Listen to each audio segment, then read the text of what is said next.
Hi friends, இந்த video வந்து நம்ம என்ன பார்க்க போகிறோம் அப்படின்னு கேட்டிங்கன்னா, இப்போ வந்து நம்மளோட தளபதி விஜயோட ஜனநாயகன் திரைப்படத்தோட கதை இதுதான் அப்படின்னு வந்து இணையதளத்தை வந்து படக்குழுவினரே அதிர்ச்சிக்கு விதமாக வந்து இந்த ஒரு கதை வந்து இப்போ தான் அமைஞ்சிருக்கு. ஸோ அதை பற்றி அந்த வீடியோ நம்ம டீட்டெயிலாக பேச போகிறோம். ஸோ ஏற்கனவே வினோத்தோட இயக்கத்தில் நம்மளோட தளபதி விஜயோட நடிப்பில் உருவாகியிருக்க திரைப்படம் ஜனநாயகன். ஸோ இந்த திரைப்படத்தில் வந்து நம்மளோட தளபதி விஜயோட கடைசி திரைப்படம் அப்படின்றதுனால வந்து ஃபுல் அண்ட் ஃபுல் வந்து ரொம்ப பெரிய செம்ம மாசாக இருக்கும் அப்படின்ட்டு எதிர்பார்க்கப்படுகிறது. ஸோ இந்த திரைப்படம் முடித்த கையோடு வந்து நம்மளோட தளபதி விஜய் வந்து ஃபுல் அண்ட் ஃபுல் அரசியல் வந்து களமிறங்குறாங்க.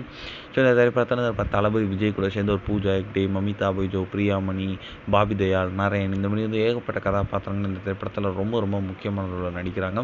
மேலும் வந்து ஸ்ருதிஹாசனும் வந்து இந்த திரைப்படத்தில் ஒரு சின்ன ஒரு கேமியோ ரோலில் நடிக்கிறாங்க அப்படின்றது நியூஸ் கிடச்சிருக்கு. ஸோ ஜனநாயகன் வந்து ஒரு அரசியல் படம் அப்படின்றது தான் வந்து போஸ்டர்ஸ் அண்ட் நம்மளோட டைட்டில் மூலமாக வந்து எல்லாருக்குமே தெரிய வந்துச்சு. ஸோ முதல்ல வந்து இந்த திரைப்படம் வந்து கமர்ஷியல் படம் அப்படின்ட்டு சொல்லப்பட்டுச்சு. ஆனால் வந்து இப்போ வந்து டைட்டில் போஸ்டர்லாம் பார்க்கும்போது இந்த திரைப்படத்தில் கண்டிப்பாக பெரிய ஒரு அரசியல் இருக்குது அப்படின்ட்டு தெரிகிறது. இதில் வந்து இப்போ வந்து இந்த திரைப்படத்தோட கதை வந்து வாக்குகள் என்பது எவ்வளோ முக்கியம் அப்படின்றது வந்து ஸோ மெயினாக வந்து தேர்தல் வாக்குகள் வந்து எவ்வளோ முக்கியம், ஸோ அந்த ஜனநாயகத்தை அதுதான் முடிவு பண்ணுது அப்படின்ட்டு இந்த ஒரு விஷயத்தை மையமாக வச்சு தான் வந்து இந்த திரைப்படத்தோட கதை இருக்குது அப்படின்ட்டு வந்து சொல்லப்படுது. ஸோ படத்தோட கதைக்களம் கண்டிப்பாக இப்படி தான் இருக்கும் அப்படின்ட்டு சொல்லப்படுது. அது மட்டும் இல்லாமல் விஜயோட அரசியலில் களமிறங்க இருக்கிறதுனால வந்து அவருக்கு வந்து ஒரு புரட்சியான வசனங்கள், ஸோ நிறைய அட்டாக் பண்ணுறமான வசனங்கள்லாம் வந்து வினோத் திரைப்படத்திலேயே அவருக்கு வந்து எழுதியிருக்காராம்.